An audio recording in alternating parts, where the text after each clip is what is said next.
শখের কোনো কিছুকে নিজের মনের মতো করে সাজানোর কি যে একটা আনন্দ, সেটা আসলে বলে বোঝাবার মতো নয়। আজ আমার শখের বাড়িটাকে সাজানোর জন্য কিছু জিনিস কিনতে যাচ্ছি। আর আমার বাড়িটাকে সাজাতে হলে যে জিনিসগুলো লাগবে সেগুলো আসলে অনেক দূর থেকে কিনতে হবে। আমার বাড়িটাকে সাজানোর জন্য যে জিনিসগুলো লাগবে তা সবকিছু যেন এক জায়গায় পাই, সেই জায়গায় যাচ্ছি আমরা। যাই হোক, আমরা যাচ্ছি সিলেট শহরে। আর আমরা যেহেতু বাইকে করেই যাচ্ছিলাম, তাই বাইক অনেক জায়গায় থামিয়েছি। তো এই তো এখন আপনাদের ভাইয়া চা বাগানের দিকে থামিয়ে একটু আমরা হাঁটাহাঁটি করতেছিলাম। আসলে যাওয়ার পথে এই জায়গাটা দেখে ভীষণ ভালো লাগতেছিল। তো একটু যেতে না যেতে আপনাদের ভাইয়া বলতেছিল আর ভিতরে না যাওয়ার জন্য, কারণ আমরা যেহেতু অনেক দূরে যাব, আমাদের অনেকটাই লেট হয়ে যাবে। তো এই তো তারপর একটু মেয়েকে নিয়ে একটু হাঁটাহাঁটি করলাম।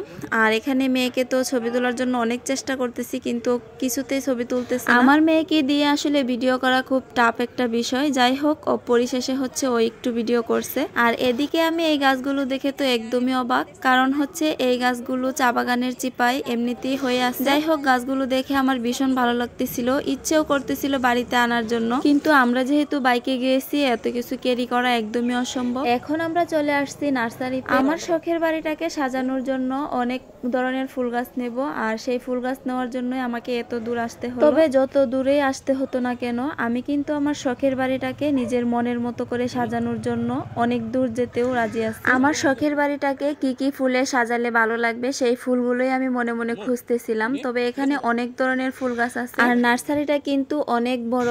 এখানে আসলে সব ধরনের ফুল গাছই আপনারা পেয়ে যাবেন। যাই হোক, আমি আমার বাজেটের মধ্যে সবগুলো ফুল গাছ আমি দেখতেছিলাম কোনটা নিলে ভালো হবে। অনেকক্ষণ ঘুরে ঘুরে দেখলাম যে কোন ফুল গাছগুলো আসলে আমার বাড়িটাকে বেশি ব্রাইট দিবে। অনেকক্ষণ ঘোরাঘুরি করার পর আমি চলে আসলাম আমার সেই কাঙ্ক্ষিত ফুল গাছটার কাছে। আমি যখন থেকে ভাবতেছিলাম যে আমার শখের বাড়িতে অনেক ধরনের ফুল গাছ লাগাবো, ঠিক তখন থেকেই ভাবতেছিলাম যে আমার শখের একটা ফুল, আর এটা চন্দ্রমল্লিকা। আসলে এই চন্দ্রমল্লিকা ফুলটা আমার ভীষণ ভালো লাগে, তবে এই গাছে এখনো ফুল ফুটেনি। আর পাশেই ফুটন্ত ফুলগুলো, এগুলোর নাম স্টার। যাই হোক, এই ফুলগুলো আমার ভীষণ ভালো লাগছে। এদিকে আবার আপনাদের ভাইয়ার এই ফুলগুলো খুবই পছন্দ হয়েছে। আসলে এই ফুলের নাম আমি জানি না, তবে দেখতে কিন্তু অনেক সুন্দর। যাই হোক, আমরা অনেক ধরনের ফুল গাছ নিয়ে নিয়েছি। এখন চলে যাব আমরা অন্য জায়গায়, যেখানে আমাদের আরো কিছু জিনিস কেনার বাকি আছে। আর এই তো এদিকে চলে আসলাম আমাদের সেই জিনিসগুলো কেনাকাটা করতে। অনেক শখ করে একটা শখের কুঁড়েঘর বানিয়েছি, আর সেই কুঁড়েঘরের সামনে মাটির জিনিস থাকবে না, সেটা কি করে সম্ভব। অনেক জল্পনা কল্পনার পরে আমরা সেই জায়গাটাও চলে আসছি। আর এখানে দেখতেই পাচ্ছেন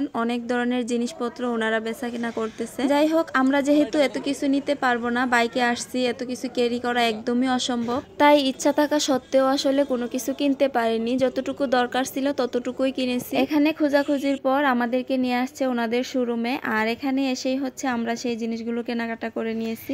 যাই হোক, যতটুকু ক্যারি করা সম্ভব ততটুকুই আনছি। আর আসলে সবকিছু নিয়ে আসতে আসতে আমাদের অনেকটাই সন্ধ্যা হয়ে গেছে। আর যাওয়ার পথে এখানে একটু দাঁড়িয়েছিলাম, কারণ আমাদের বাড়ি থেকে সিলেট শহরে আসতে কিন্তু প্রায় 40 মিনিটের মতো সময় লেগে যায়। তবে বাইকে জার্নি করে এত কিছু নেওয়া সম্ভব না।